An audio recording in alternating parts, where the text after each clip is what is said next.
Hello and welcome to the Franchise Tag Betting Show. The playoffs are in full swing. The wild card is now behind us, and we are on to the divisional round. There's not many games left, Adam, so surely now is the time to start betting and getting your wins in. I think I've done all right this season. What are you talking about? Did you think you were doing the podcast with Sky? What was going on there? I mean, for the masses, we'll bring you the odds, but the people listening, now's the time to get on the bets. There's not much left of the season. That is true. We haven't got much left. No games to talk about. Only the 4 games left. So it's been a bit of a quiet one. Although Antonio Pierce just been made head coach of the Las Vegas Raiders. So interesting decision. Yeah, I was kind of hoping, I think he's done a great job, but I was kind of hoping that they wouldn't go down that line and he would come join the Giants as a defensive coordinator. But hey ho. There you go. No other real big news, is there? Not really, no. I mean, not since Tuesday. Everything else has kind of been pretty quiet. Bill Belichick has done 2. Of all the people, do you really need to interview him twice? Well, I feel the resume's out there. Yeah, I would have thought with him, it would have been, do you want me? Yes. Okay, I like your team. You're hired. I didn't think there'd even be an interviewing process.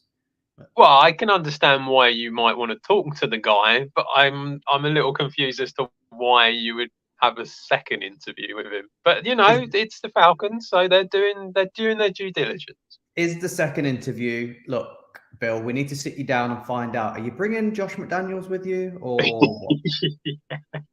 Is Matt Patricia coming? Yeah, is Matt Patricia coming? Who else are you bringing? Who else are you bringing? How many sons do you want? Right, we shall jump right into the games for this weekend. Adam, first up, it's the Texans at the Ravens. The spread is 9.5 on this game. What do you like in this one? So we spoke about these games on the Tuesday night show, and we all not all of us, I think Fred stuck with the Texans, but the rest of us kind of went very much with the Ravens. I do think the Ravens are probably going to win this one. They are the number 1 seed for a reason. They were a team that I came out and said after we saw them in London that I felt they were a very good outfit all round, and that I thought they'd do pretty well this year. Having said all that, I like the plus 9.5 on the Texans. I think that the Texans are a team that are good enough to keep within that sort of amount of points. They have shown with CJ Stroud, they're even losing Tank Dell, how good they can still be. They went up against arguably the best defense in the league in the Browns. They're now going up against another amazing defense in the Ravens.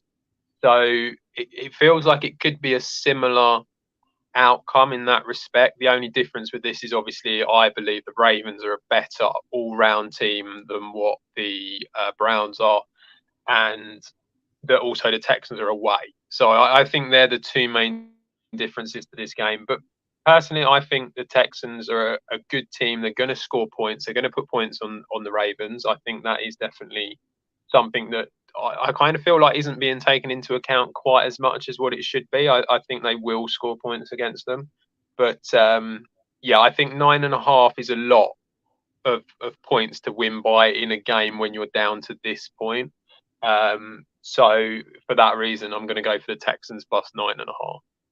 Yeah, I'm really stuck with why this has stayed at 9.5. I've heard a lot of people around the betting industry are really going hard on the Texans for this one at the plus 9.5, which I'm then curious at why it's not moved. And I'm being told that it's not moved because of the reports for the weather. Apparently the weather's supposed to be really, really cold and then really, really windy. I think they said like 15 to 20 mile hour winds. I think that the professional bettors are basically saying because of that, they feel the Ravens are more set up playing in that conditions than the Texans are who play inside. So now they've reversed hammering the Texans and now put a load of money on the Ravens. So we've managed to keep this big spread. Yeah, do you think that's going to play a big thing in if the weather is if it is really really windy?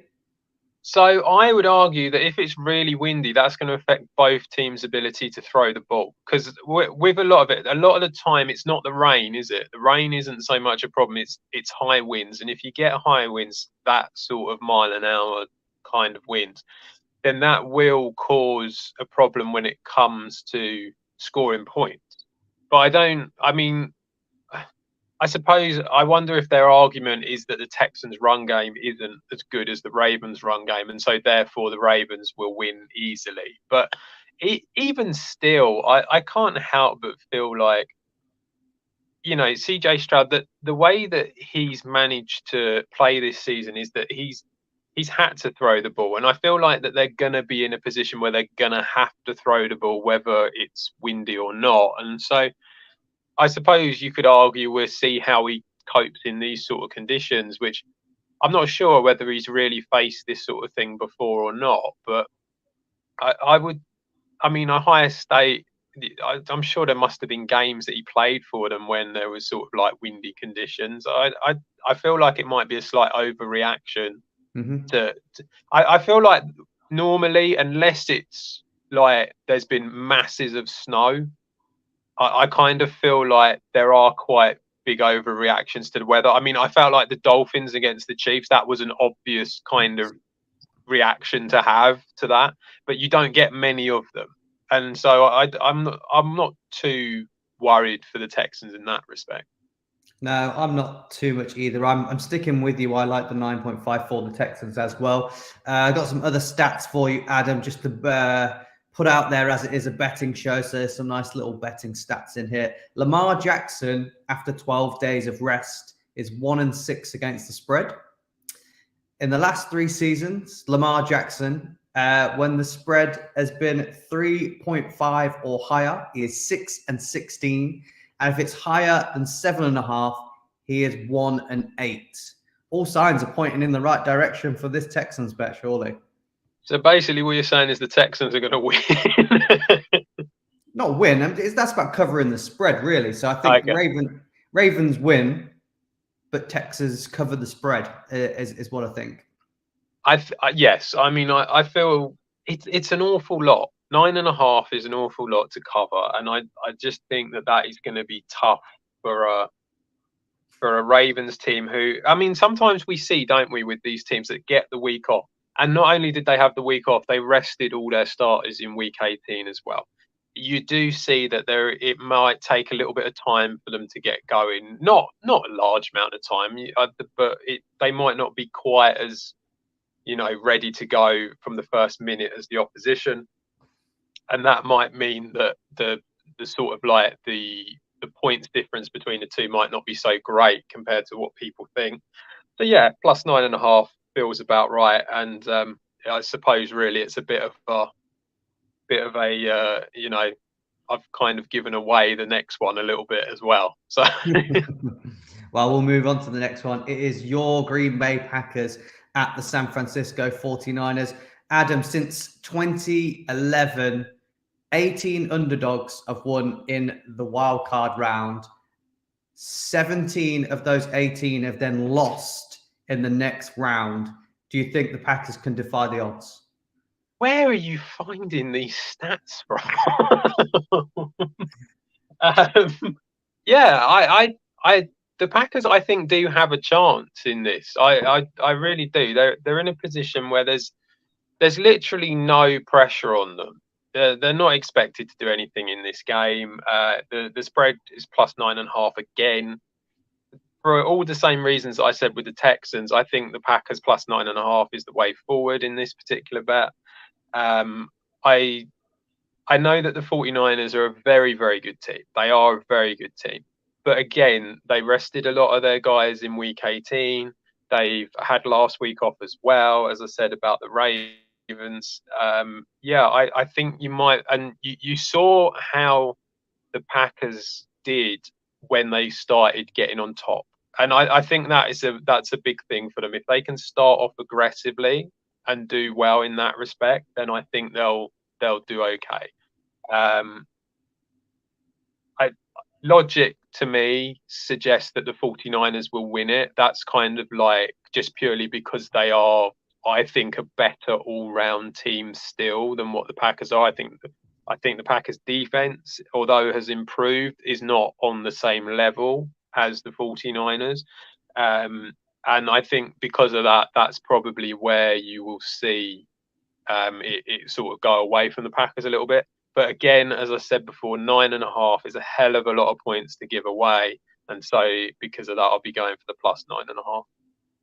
Yeah, I'm going to slightly differ with you on this one. I think, yeah, although last week the Packers were absolutely fantastic, I have seen them struggle against the New York Giants, the Tampa Bay Buccaneers, and the Carolina Panthers, which managed to all get success against your defense. And I think the San Francisco 49ers are a hell of a lot better offense than those three teams that we've just mentioned.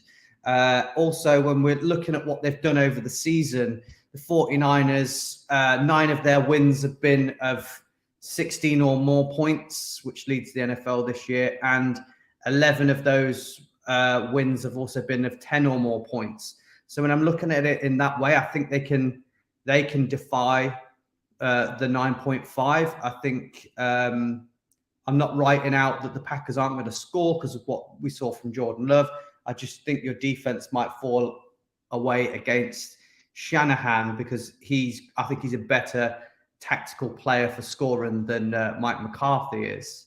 So yeah, I understand. Yeah, I get your point and I can understand it. The only thing that I would come back to you with is that after the Panthers game, it was, LaFleur came out and said that he was going to take on a bit more of the defensive side of things. And ever since that, it's become better. Now, I can concede that they played against the Bears and the Vikings. Bear in mind, this is a Vikings team without Kirk Cousins. So, both of them offenses were not great. And then a Cowboys offense, which, to be honest, just looked scared to death as soon as the game started. So I can concede what you're saying. And I think that you're probably right to a certain extent. But I feel, again, in the same way as like I did with the Texans against the Ravens, I just think 9.5 is a lot of points to give up. And that the Packers defense has improved a little bit, which is a good thing for them. But yeah, I think it'll be close, but I'd rather be on the plus side than the minus side, I think. Yeah, we'll see. I think it's going to be a really interesting game. I think there's going to be a lot of people now rooting for the Packers as well. I think they've managed to claim some supporters through being the underdogs this year. Just quickly before we go on to the next one, because you've been watching the NFL a lot more than what I have over the years, and it's something that I don't remember. I can't remember an offense where you have so many interchangeable pieces, where it's like you've got so many wide receivers that it seems almost like it doesn't necessarily matter who's out there. I mean, we've been going on about Jaden Reed and how good he's been as a touchdown scorer this season, and then he did nothing at all. He didn't have a catch last week, and yet these other ones come in and do. And then you have like Bo Melton and Malik Heath. I mean, Malik Heath didn't even get involved in the game. He wasn't part of the 53. So it's a little bit like, you got the 2 tight ends as well. I don't know if it's something that's ever really been dealt with before. No, I think I've never seen a plethora of so many young guys. I think the fact that they're all young and new, and Jordan Love technically is young and new, if you like. I know he's been at that organization a bit longer, but the fact that when he was thrown into it and said, "There's your guys," there was never that's your wide receiver one. The game plan is throw the ball to him as much as you can. If he's not open, it's this guy, it's this guy. I think he's just been there, been able to just develop and throw the ball to everyone he's comfortable with at that time. And I think the fact that they are all young and all of a similar age, none of them seem to have big egos where they're like, I'm the number one. They all seem quite happy to interchange and swap around and have a great time together and build together. So I think that's the most unique thing we've ever seen with a team. Because that's the kind of thing where it's like, who do you mark? Like who's the number one corner on? That's what I mean. It's like that's where it feels a little bit like this is something that maybe we haven't seen before. And it's like normally you've got a team, you've got a CD Lamb or you've got a Jamar Chase, and so obviously the number one corner is on them as much as possible. But who is that? And it's kind of, I mean, it's a nightmare for fantasy going forwards. It's like, which one do you have? But it's just one of them things where you just sort of think to yourself, actually, does this become very difficult to stop because you don't know where to go or where to put your most experienced defenders on and stuff like that, and whether that does become an issue? Yeah, I think the fact that you've managed to have some success now with the run game as well, it just makes it even more complicated. Yeah, the Packers are definitely one to watch going forward. I think LaFleur's done a fantastic job at developing a lot of youngsters, which a lot of top head coaches always fail at. So yeah, hats off to him, and yeah, I think it's going to be really interesting going forward. We move on to what some are saying is one of the more interesting games. I spoke to a lot of people, and there's a lot of people split on who's actually going to win this one. The Buccaneers at the Lions, the spread is 6.5. Adam, are you all in on the Lions, or do you think Baker can upset another team? Yeah, I must admit I've kind of gone back and forth on this one. I think it is a bit of a difficult one because I think the way that the Buccaneers played against the Eagles just went to show that they are capable of taking out some decent teams and winning against decent teams. But the problem with the Buccaneers is I find they're very hot or cold, and they either have a really good game or a really bad one. And I just sort of think I just keep remembering week 18, you need to win your division and get in the playoffs, and you beat the Panthers, the worst team in football, 9 points to nothing. And I mean, you can come out and go, well, that's great for the defense, I suppose. But it's like, I'm just thinking you're going to have to score more than 9 points to beat the Lions away from home. And I just don't think that they're going to score enough points on them. It's the Lions, although their defense is a bit leaky. I mean, they are in the season, they were 27th when it came up to passing touchdowns. They're very good at stopping teams once they get into the red zone, and that's something that they seem to have almost created a bit of a thing they've got going on at the moment. I don't quite know how they're doing. It's almost like they don't care for most of the field, but once they reach that end bit, we're not letting you in. And they're decent against the run in that respect, so that kind of takes Rachaad White out a little bit. I just feel like I don't think the Bucs are going to score enough. So I think the Lions will probably win anyway. I think it might. I want to go -6.5 on the Lions. I feel like that's more likely than the other way around. I just feel like the Lions have got another win. The weather's not going to affect them because they're indoors. Goff's going to be fine for that. So yeah, I think they've got something going a little bit at the moment, and I think it's going to take something pretty special to stop them on the NFC side. Yeah, I mean, if I'm looking at this game and analyze it just in my head of like, who's the better team? Who do I think will win this? I'm always putting my money on the Lions. I think they are the better team. I just feel like when you look at it in terms of matchups and looking at what they've done against other teams and things like that, I worry that the Lions secondary is quite leaky, and they gave up lots of yards to CeeDee Lamb, Justin Jefferson. We saw last week them give up loads of yards to both Kupp and Nakua, didn't they? But they do that. That's what they do. They give up yards, but they don't give up touchdowns.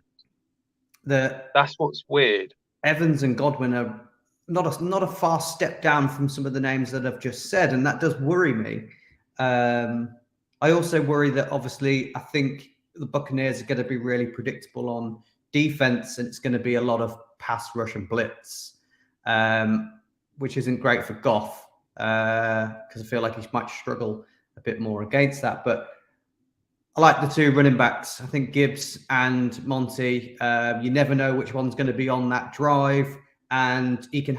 I think they are capable of handing the ball off to either one of them to drive up the field to score without even having to pass the ball.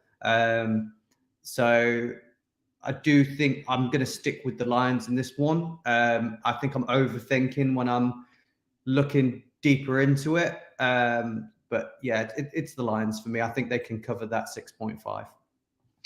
It's a really tough one. It really is. Out of all of them, that I think is probably the one that feels the hardest to sort of work out. And like I say, this Lions defense, it is a bit of a mess in the secondary, yet it doesn't give up touchdowns. That's what's so strange about it. And I think it's almost like the one they gave up to Puka Nacua last week was a long touch. It's like they will give up big plays in that respect, but they won't. Once you get them into the end zone, they seem to stop it. So I just think that I'm not too sure about Baker and the sort of like big plays. That's the thing. I feel like it might be more of a, use the run game, use Rashad White.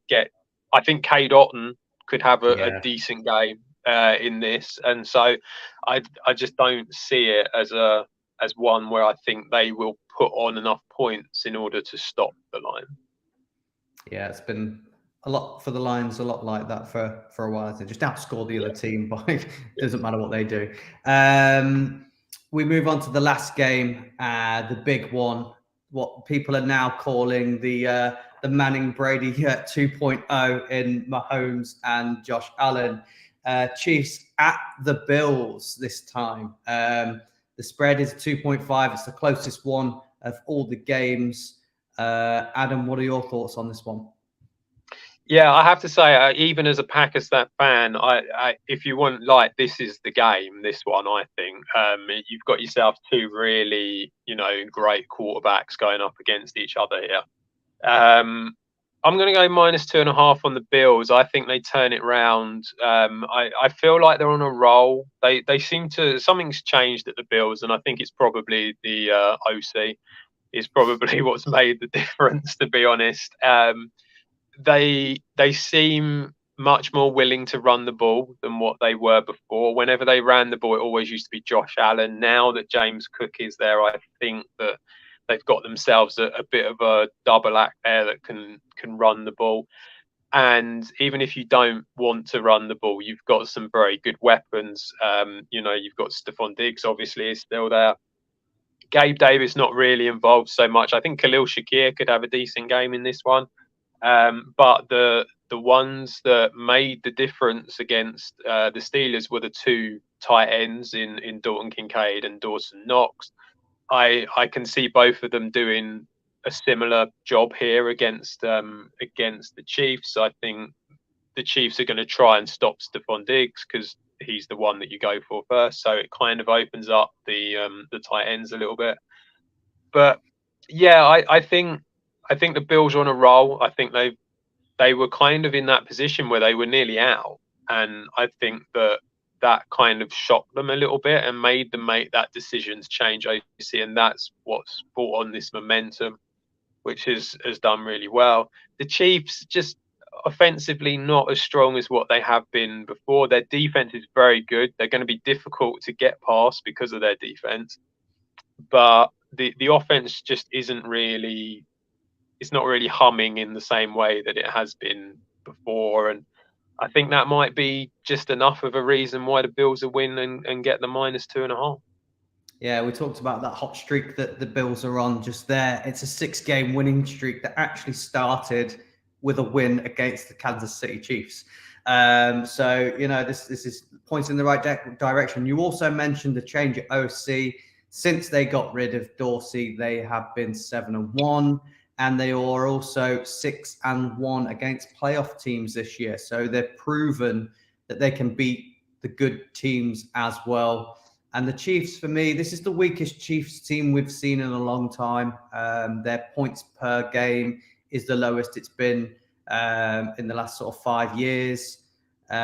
So if there's ever a time that the Bills are going to rewrite bit of history for them and cement this. Like we said, before I talked about this game, I talked about the Brady Manning sort of battle, and lots of people thought that Peyton Manning couldn't get over the hump and beat Brady, and then it happened that once, and then they went on and won the Super Bowl that year. So this has got similar things written all over it. So I like the Bills in this one. Weather's bad again. We've seen lots of images from the stadium, lots of fans out with shovels and things, and I feel that plays into Josh Allen's Superman abilities, that we might see him rushing the ball a lot again, which seemed to work well last week as well. So yeah, I'm with you. I'm on the Bills for this one. I think they can win. I think it'd be a close game. I think they might only win.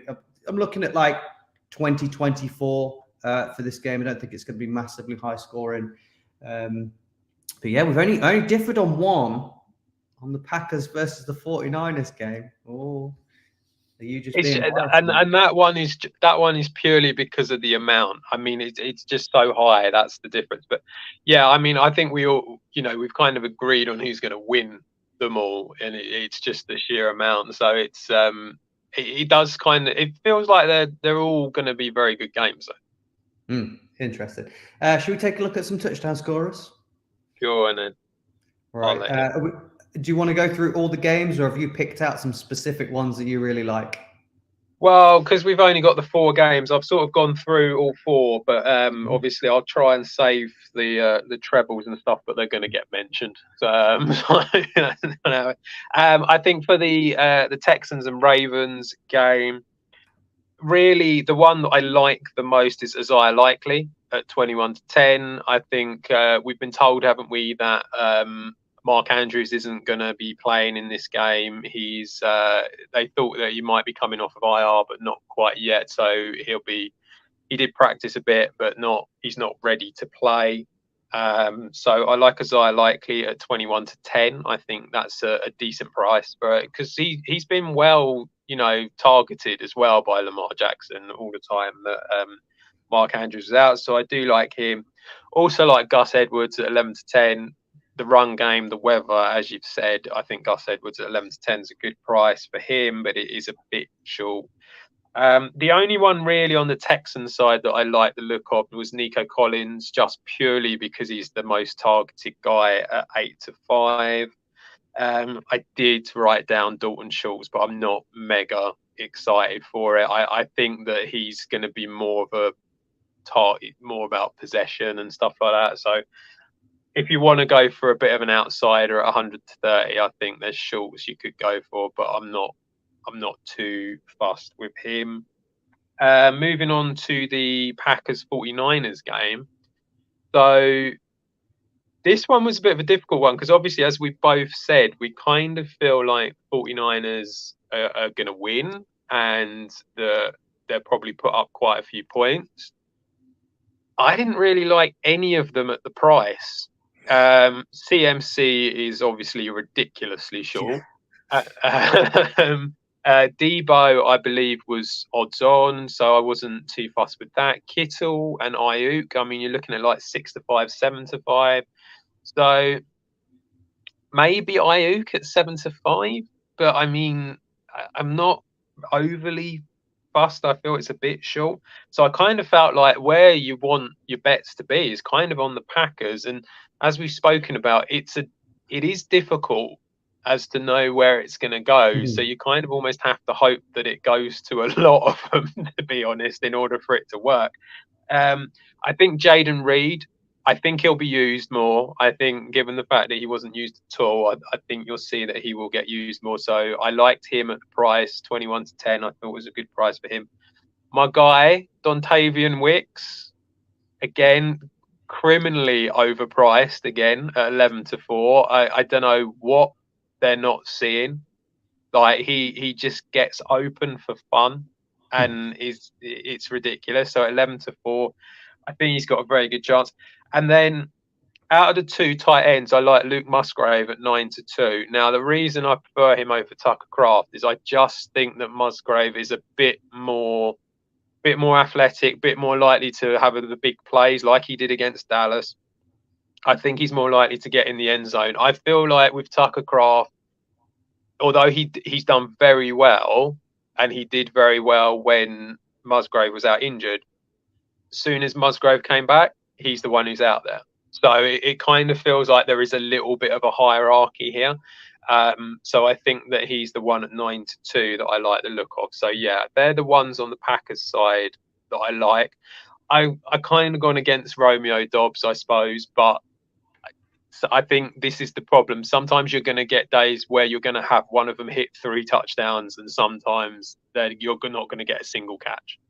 And I know that you're going down for Bo Mountain because I know exactly what you're up to. But but again, he's a massive price, and he could be one that's worth having a look at 13-2. He's been great since he's been playing for him, so he will be involved. So yeah, even if it's for one play, one catch, one touchdown, it's still exactly. He will be involved. He will be out there. So I mean, he's looked really good and he's had good games. So yeah, like I say, really difficult. But they're the sort of 3 on the Packers side that I like the look of. If you go over to the Bucks against the Lions, personally, I think Amon-Ra St. Brown at 21-20. I know we said about the run game that we like the look of it, but the problem with the run game is that they are both very short. So 21-20 for Amon-Ra. I think again it's short, but it's not a bad price for him. And then finally on the Lions side, Sam Laporta at 11-8. I think that's probably the one of that game that I really like the look of. The only one on the Bucks side that I like the look of was Cade Otton at 130. Yeah. I just think that that's the price. I think he's going to be used quite a lot. Where he's not a big touchdown scorer, he doesn't score loads, but I think Otton's the one that he may well get in. And given the price, he's the one that I like the look of. And then finally for the Chiefs Bills game, for the Bills, as I said, I feel like, again, it's a similar thing with the prices. James Cook, Josh Allen, like both of them, but very short. So there's not a lot really there for them. But the ones at the prices, again, Dalton Kincaid at 13-5, I think that's the one really that's a decent price. And then we told you last week, you might not have been here, but me and Sky told you Dawson Knox, he was 6-1 when we did him. 4-1 this week. I think the history is not on his side now. It's normally only that weekend he seems to score. Don't know why. He just really likes it. But even I think he's going to be involved. And at 4-1, he's a decent price to have. The only guy on the Chiefs side, I was a little surprised. The bookies have clearly caught up with Rashee Rice now. This is the first game I think that he's shorter than Kelsey, and I think that says a lot. But the only one for the Chiefs that I like to look of was Pacheco at even money. That was it. There wasn't anything else, because they've got lots of receivers. I know you spoke about Justin Watson, didn't you? You chose him last week. And he is someone who does get involved a little bit, but it's just so hit and miss that it's really difficult. So yeah, they're the ones that I kind of like the look of for the 4 game. Yeah, the only one I would say for the Bills that might be worth looking at as a cheeky one, we saw James Cook injure his hand and leave the game a couple of times, and we've noticed that it is Ty Johnson that takes over straight away from that.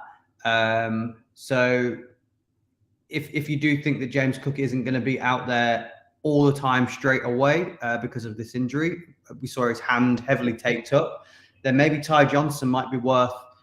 I think he's still going to get the carries. He's had multiple carries in virtually every single game, so he might be worth a little dabble on. He could be in there in the right time if they don't want to injure Cook going down the stretch. And if this game does get away from the Chiefs and the Bills do pull forward and they lean on the run game, you might see a bit more of Johnson later on in it as well. So I quite like the look at him as a long punt in this game.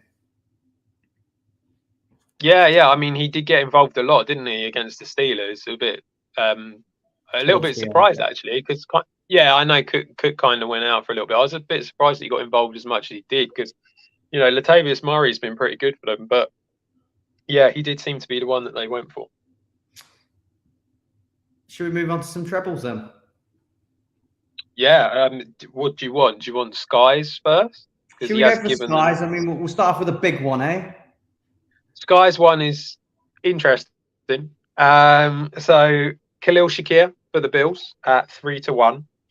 Jordan Love for the Packers at 8-1. And Palmer for the Tampa Bay Buccaneers at 4-1, which gives you a grand total of 179-1. Do you want to tell him where it's going to go wrong? I feel like Shakir's probably his best bet on this. I used to jump on the Love bandwagon early in the season, but it doesn't seem to have progressed to loads.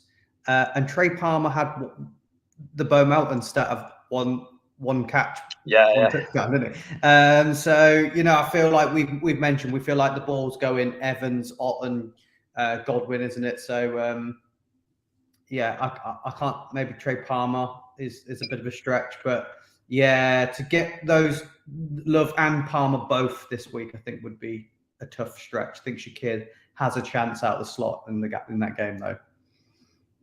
Yeah. Adam, what have you got for us? So I've kind of cheated a little bit. I've got 2. As I've done 2 throughout the whole season, I thought I'd do 2 again.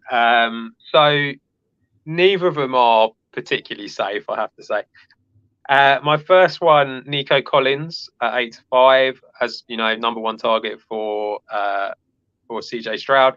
Dontavian Wicks at 11-4. Obviously, he's going to score. He scores every week. That's what Dontavian Wicks just does now. He just scores every week. And Amon-Ra St. Brown at 18.98-1. I've done 2 as well. All right. Okay. Well, my second one. So my second one's kind of cheating a little bit. So I've done it as a treble, but I got a free bet as well. So my free bet has been used on a quad, should we say? So Isaiah Likely at 21-10, Sam Laporta at 11-8, Dalton Kincaid at 13-5, and with my 10, so that's my treble, and then with my £10 free bet, I've done the 4th one to add to it, which is Luke Musgrave at 9-2. The treble is 25.5-1, and the quad is 144.77-1. Nice. I won't be on that. So both of mine are very similar odds. There wasn't much between the 2 of them. I just, what I'm like to spread my money around a little bit for some reason. Probably get 2 in one and 2 in the other. But my first one that I locked in was Brandon Ayuk at 7-5, Mike Evans at 11-10, and Dalton Kincaid at 13-5. That came out at just over 17-1. And as I said, it's very, very similar odds on my second one. I went with Laporta at 11-8, Diggs at 13-10, and then I gambled on them using Reed more this game, as we said earlier, and put Reed in there as well at 21-10. So yeah, I think it's just under 17-1. That one is. So they're very, very, very similar odds on both. But I feel like I've spread my money across 6 very talented players that have all got a good shot of getting in the end zone. So 2 winners on each. That's where we're going, isn't it? That's usually what happens, doesn't it? Usually I get 2 in really early, send you it, and go, I'm just waiting on this one. And 3/4 of me just sitting there going, throwing the ball. Was it James Cook, wasn't it? James Cook, last week. Yeah. Well, I think my tight end quad could come in. You never know. Yeah, Musgrave is obviously the long shot. I like the tight ends this week. As we've said, it's a bit of the weather everywhere. If you're not inside or in a dome or anything, then there is a bit of weather. I feel the tight ends become a bit of a security blanket because you're dropping them off with those shorter throws and not having to air it out through the winds and things. So, I quite like tight ends this week for for the matchups. That's the divisional round, Adam. Best of luck to your Green Bay Packers. Hope that I'm the only one left. I'm the only one left in the whole of the franchise tag. Well, yeah, some of us didn't make it. Yeah, I know, but I thought, I might not be the only one left. I mean, at the beginning of the year, I don't think we thought that I would be the only one left with the Packers. So.